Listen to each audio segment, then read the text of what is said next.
So let's look at how adding an acid or a base affects the pH of this buffer system.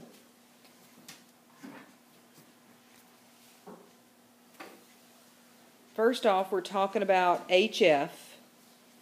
So this is the dissociation of HF. That's what it looks like, right? And here's my acid, and here's my base. These things, the base, having the fluoride ion in there, that's what helps, one of the things that helps resist a change in pH. So let's take the problem we just worked, and let's do this. Let's now calculate the pH of that same one. If 0.05 moles of a strong acid is added.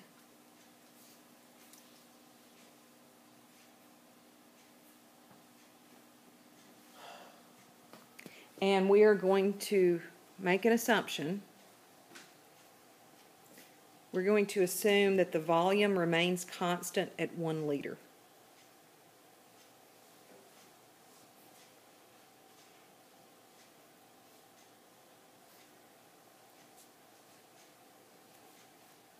Before we go into calculating it, guys, if I add an acid to this buffer, then I expect the pH to no longer be 3.08. I expect it to go down. Yes? How is this buffer going to work? If you look up there, HF in equilibrium with hydrogen ions and fluoride ions, it's at equilibrium. This next part of the problem says I'm going to add a strong acid to that. Adding a strong acid, isn't that like adding some hydrogen ions? Le Chatelier's principle says that if I add hydrogen ions, how's the shift going to happen? What's going to happen? It's going to, if I add hydrogen, it's going to shift this direction, isn't it? So in other words, I'm going to make more acid, but this fluoride ion that I have there, that's what's going to neutralize the acid that I've added because it's there. So when I look at this problem and say calculate the pH if 0.05 moles of a strong acid are added to the buffer, that means I'm going to add 0.05 to the acid, but I'm going to subtract 0.05 to the base. And I know that because you guys, I'm going to add to the acid and subtract from the base. That's what y'all just said. You said it's going to shift this direction. So when I add the acid, I'm going to make more A acid. It's going to use up B base. So how I would set that up, I would say pH, Henderson-Hasselbalch, is equal to the pKa, which is still 3.15, plus the log of the base over the acid. Well, if I look back at that previous problem, the base, I had 0.29 molar base, but 0.05 moles of that has been used to neutralize. So 0.29 minus 0.05 is 0.24, right?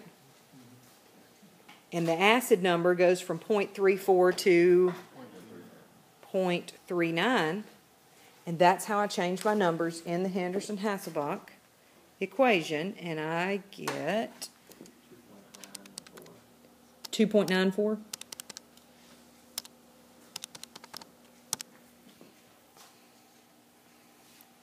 And that's the answer.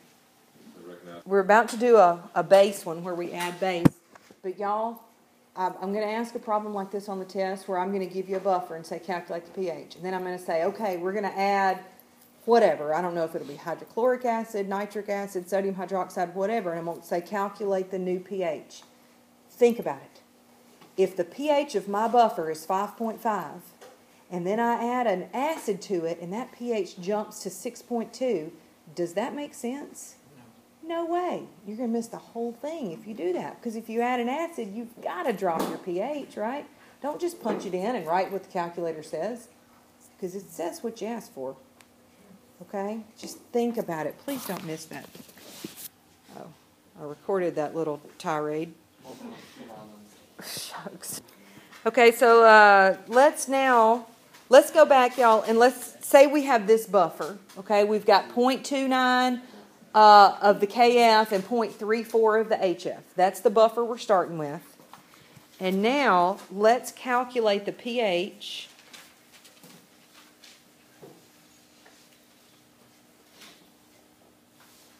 If, I don't know, 0.10 moles of KOH is added, and we're going to still assume that the volume remains constant at 1 liter.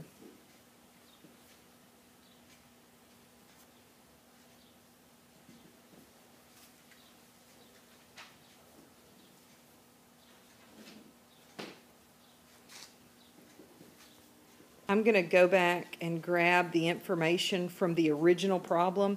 Originally it was the 0.29 over the 0.34.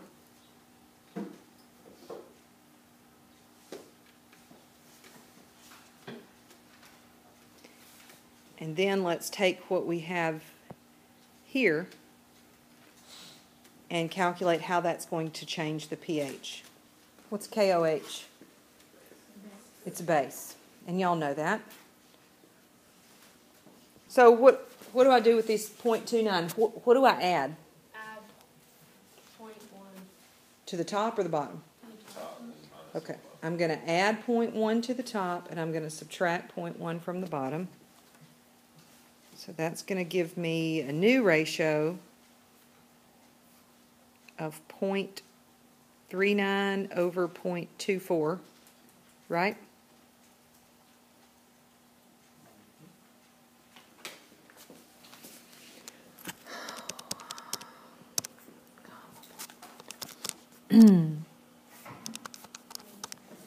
$3.36 for your pH.